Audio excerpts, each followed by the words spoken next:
አሁን ሁሉም ነገር እንደ ግንባር ስጋ ፍጥጥ ግርጥ ብሎ መጥቷል። ቁርጡ ቀንም ደርሷል። ከኢትዮጵያም አልፎ ቀጠናውን ሊያናውጥ የሚችል ጦርነት የሚቀሰቀስበት እድል ወይንም ውጥረቱ የሚቀለበስበት የድርድር በር የሚከፈትበት ጊዜ እየቀረበ ነው። ከአሜሪካ እስከ አፍሪካ ህብረት፣ ከአውሮፓ ህብረት እስከ እንግሊዝ ጫፍ የደረሰውን ውስብስብ ጦርነት ለማስቀረት ከመቀሌና አዲስ አበባ ሩጫው በርክቷል። የጠቅላይ ሚኒስትር አብይ አህመድን አስተዳደርና ጽምዶ ብለው ቅንጅት በፈጠሩ ጸረ መንግስት ኃይሎች መካከል ያየለው ውጥረት ሊለይለት በእርግጥም 11ኛው ሰዓት ላይ እየደረስን ይመስላል። ከሰሞኑ ህወሓት የሚያሰራጫቸው ሚዲያዎች፣ የመንግስት መገናኛ ብዙሃን የሚሰሯቸው ፕሮፓጋንዳዎች የሚነግረንም ይህንኑ ሀቅ ነው። 4 ኪሎ ለመግባት የቋመጡት ኃይሎች ምንም እንኳን በኢትዮጵያ መጻኢ ዕድል ላይ የሚያግባባቸው ነገሮች በርካታ ቢሆኑም አንድ ላይ ተሰልፈን ተባብረንም 4 ኪሎን እንረግጣለን እያሉ ነው። ደብረጽዮንና አብይን ፊት ለፊት ለማገናኘት የተጀመረው የድርድር ጥረት ተጨባጭ አቅጣጫው የሚታወቅበት ቀንም እየቀረበ ነው።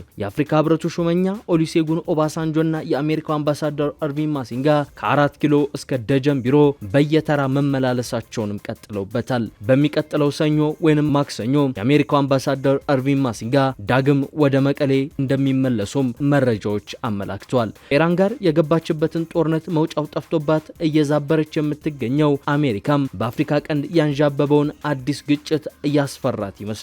ከጊዜ ወደ ጊዜ እየተወሳሰበ የመጣው ውጥረትም ከፈነዳ ከሩቅ እስከ ቅርብ ብዙዎችን የሚጋብዝ የቀይ ባህር ፍልሚያ የመሆን እድሉ ከፍተኛ ትኩረትን ስቧል። ጤና ይስጥልን ውድ የአንድ አፍታ ሚዲያ ቤተሰቦች፣ የጽምዶ አቅጣጫ ወዴት እያመራ ነው? የአሜሪካስ ጠንካራ ማስጠንቀቂያና ወደ መቀሌ የሚደረገው የአምባሳደሯ ጉዞ ምን ትርጉም አለው?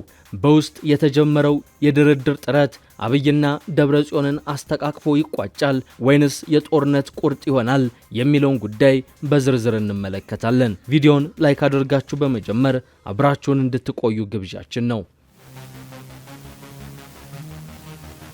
የኢትዮጵያና የአፍሪካ ቀንድ ፖለቲካ እንደ ሰማይ ደመና በየቀኑ መልክና ቅርጹን እየቀየረ ነው። ከፕሪቶሪያ የሰላም ስምምነት ማግስት የተገለባበጠው ይኸው የኢትዮጵያ ውስጣዊ አሰላለፍና የቀጠናው ትርምስ እጅግ አስፈሪ የጦርነት ስጋትን የደቀነው። በአንድ በኩል በፌዴራሉ መንግስትና በህወሓት መካከል ያለው ውጥረት እንዲሁም ወታደራዊ ዝግጅት ከዕለት ወደ ዕለት እየጨመረ መጥቶ አሁን ያለበት ደረጃ ላይ ደርሷል። በሌላ አጽናፍ ደግሞ ከዚህ ቀደም ታይቶ በማይታወቅ መልኩ የውስጥ ተቀናቃኝ ታጣቂ ኃይሎችና የውጭ ኃይሎች ተባብረው በጠቅላይ ሚኒስትር አብይ አህመድ መራሹ የብልጽግና መንግስት ላይ ስጋትን ለመደቀን እየታተሩ ነው። በቀጠናው የተደቀነው ይህ አደጋ ያሳሰበው ዓለም አቀፉ ማህበረሰብም የህወሓትና የፌዴራል መንግስት ዳግም ፍጥጫ ለማርገብ ቀን ከሌት በውስጥ እየሰራ ነው የሚሉ የዲፕሎማቲክ ምንጮች መረጃዎችን በስፋት እያሰራጩ ነው። በዚህ መሃል ጽምዶ ፈጥረናል ያሉ ኃይሎች ደግሞ ከመቀሌ እስከ አስመራ፣ ከካርቱም እስከ ካይሮ የጦርነት ዝግጅታቸውን አጠናቀው ቀን እየጠበቁ መሆኑ ይሰማል። ከቅርብ ሳምንታት ወዲህ በመቀሌና በአዲስ አበባ መካከል ያለው የቃላት ውርወራ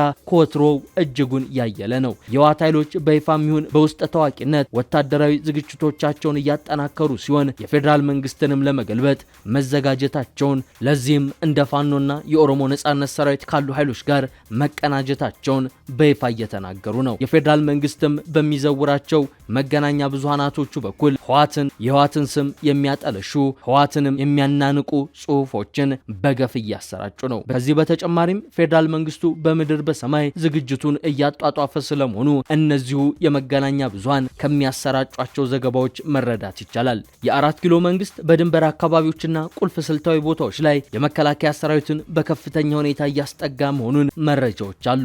ይህ ወታደራዊ ፉክክርና ዝግጅት ዳግም ወደ ሌላ ጦርነት እንገባ ይሆን የሚል ታላቅ ስጋትን በህብረተሰቡ ዘንድ እየፈጠረ ነው። የሁለቱ አካላት ውጥረት መባባስ የኢትዮጵያ ሰላም ይበልጥ አደጋ ላይ ከመጣሉም በላይ ለጥቅሉ የአፍሪካ ቀንድ ሰላም ትልቅ ፈተና ሆኖም ቀርቧል። ነገር ግን የዘንድሮ ውጥረት ከቀደሙት የሚለየው አንድ አዲስ ክስተት በመፈጠሩ ነው። እርሱም ጽምዶ የተባለው ቅንጅት። ጽምዶ በጠቅላይ ሚኒስትር አብይ አህመድ አስተዳደር ላይ የጦርነትን አዋጅ ያወጁ የውስጥ ታጣቂዎችንና የውጭ ኃይሎችን ጥምረት መሆኑ ግልጽ ነው። ይህ ቅንጅት በሚያስገርም ሁኔታ ከዚህ ቀደም እርስ በርሳቸው ደም ይቃቡ የነበሩ ርዕዮተ ዓለማቸው ፍጹም የማይገናኙ ቡድኖችን በአንድ ጥላና በአንድ ታዛ ስር እያሰባሰበ መሆኑ ነው። በዚህ ጥምረት ከአገር ውስጥ የትግራው ህወሓት፣ የአማራ ፋኖ አማጺዎች፣ የኦሮሞ ሸኔ፣ የጋምቤላ የጉምዝና የአፋር ታጣቂዎች ይገኙበታል። ከዚህ ጥምረት ጀርባ ደግሞ ሻዕቢያና የጀነራል አልቡርሃን ጦር እንዲሁም ደግሞ ካይሮ አለች። ከዚህ የውስጥና የውጭ ኃይሎች ቅንጅት ጀርባ ደግሞ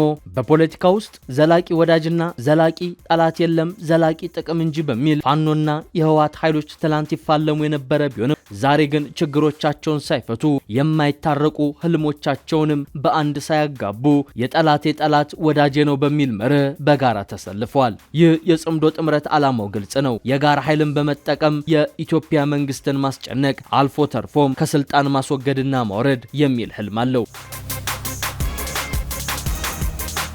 የብልጽግናው መንግስት አፍጥጦ የመጣበትን አደጋ ለመመከት አስተማማኝ ኃይል እንዳለው በተደጋጋሚ በመግለጽ ላይ ይገኛል። በአንድ በኩል እንዳመጣጣቸው እንመልሳቸዋለን በሚል በሌላ በኩል ደግሞ የውስጥ የሚሆን የውጭ ጠላቶቻቸውን ለድርድር እጃችሁን ስጡ በማለት ጠቅላይ ሚኒስትር አብይ አህመድ በባለፈው ሳምንት በፓርላማ ቀርበው ባደረጉት ንግግርም የጉዳዩን አሳሳቢነት በተዘዋዋሪም ቢሆን ገልጸዋል። ጠቅላይ ሚኒስትሩ እኛን ሊወጉን እያሴሩና እየተባበሩ ነው፣ ነገር ግን በፍጹም ሊያሸንፉን አይችሉም የሚል ጠንከር ያለ ንግግር ነበር ያቀረቡት። በመከላከያ ከፍተኛ ጀነራሎችና መኮንኖች በኩል ደግሞ ከጠቅላይ ሚኒስትሩ ጠንከር ያሉ የጦርነት ስጋት መልእክቶችን ሲያስተጋቡ እንሰማለን። መከላከያ ሰራዊት ከፍተኛ ጀነራሎች በአደባባይ በመውጣት አንዳንድ ጊዜ ግብፅንና ሻዕቢያን በስም በመጥቀስ ጥብቅ ማሳሰቢያ ሲሰጡ ይደመጣሉ። ፊልድ ማርሻል ብርሃኑ ጁላ በቅርቡ የውስጥ ባንዳዎችና የውጭ ታሪካዊ ጠላቶቻችን ሀገር ለማፍረስ ጽምዶ በሚል ስም ተደራጅተው የወጉን እየተዘጋጁ ነው፣ የኢትዮጵያ መከላከያ ሰራዊት ግን ማንኛውንም ጥቃት ለመመከት በተጠንቀቅ ላይ ይገኛል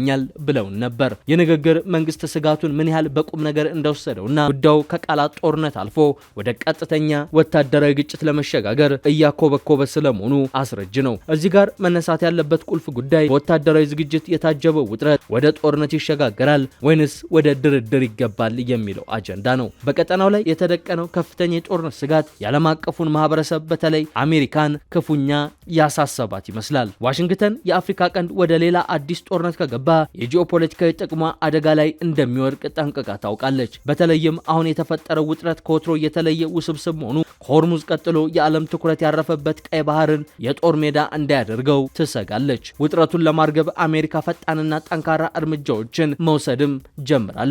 በቅርቡ በህወሓት መሪዎች ላይ የቪዛና የጉዞ ማዕቀብ ከመጣል አንስቶ ጥብቅ ማስጠንቀቂያዎችን አስተላልፋለች። የዚህ ዲፕሎማሲያዊ ጫና ማሳያ የሚሆነው ከሳምንት በፊት የአሜሪካው አምባሳደር አርቪን ማሲንጋ ወደ መቀሌ ማቅናታቸው ነው። ማሲንጋ ባለፈው ሳምንት ወደ መቀሌ ከማቅናታቸው ባለፈም በሚቀጥለው ሳምንት መጀመሪያዎች ላይ ዳግም ወደ መቀሌ እንደሚጓዙ ለጉዳዩ ቅርበት ያላቸው የመረጃ ምንጮች ተናግረዋል። አሜሪካ ጀምረዋለች የሚባለው የድርድር ጥረት 3 ውጤቶች ሊኖሩት እንደሚችል የፖለቲካ ተንታኞች ይናገራሉ። የመጀመሪያው አሜሪካ ግፊት እያደረገችበት ያለው ድርድር የሚሳካ ከሆነ የአሜሪካና የዓለም አቀፉ ማህበረሰብ ጠንካራ ማስጠንቀቂያ ፍሬ ካፈራ ጦርነቱን ማስቀረት ይቻላል። ከህወሓት ጋር የጽምዶ ቅንጅት የፈጠሩ የውስጥና የውጭ ኃይሎችም ወደ ኋላ እንዲያፈገፍጉና ቀጠናዊ ውጥረቱ እንዲረግብ የማድረግ እድል አለው። ሁለተኛው የቢሆናል ትንታኔ ደግሞ አሁን ያለው ውጥረት በእጅ አዙር ግጭት ውስጥ ተባብሶ ሊቀጥል ይችላል የሚል ነው። አሁን በተፈጠረው ውጥረት ቀጥተኛ ጦርነት ባይጀመርም እንኳን የውጭ ኃይሎች የውስጥ ኃይሎችን በገንዘብና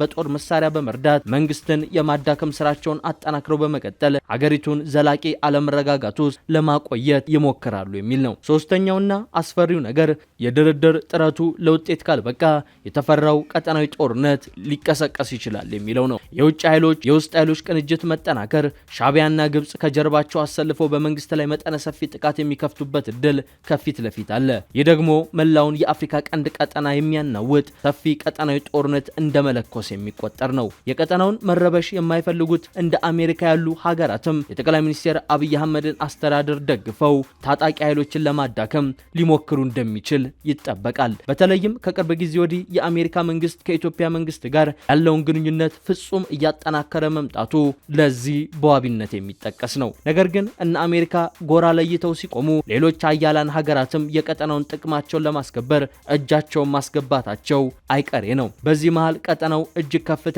የቀውስ አዙሪት ውስጥ ተዘፍቆ ሊቆይ የሚችልበት እድል መኖሩ አያጠያይቅም። ለድርድር የተጀመረው ጥረት ደብረጽዮንና አብይን እጅ ለእጅ አጨባብጦ አዲስ የአሰላለፍ ምዕራፍ ይከፍት ይሆን ወይንስ አስፈሪውን ጦርነት ይጋብዝ ይሆን የሚለው ጉዳይ በአጭር ጊዜ ምላሽ የሚሰጠው ታላቅ ጥያቄ ነው። ውድ የአንድ አፍታ ሚዲያ ቤተሰቦች ለዛሬ ያዘጋጀንላችሁ ወቅታዊ ዝግጅት በዚሁ አጠናቀቅን። ሰላም ለሀገራችን ይሁን፣ ሰላም ለምድራችን።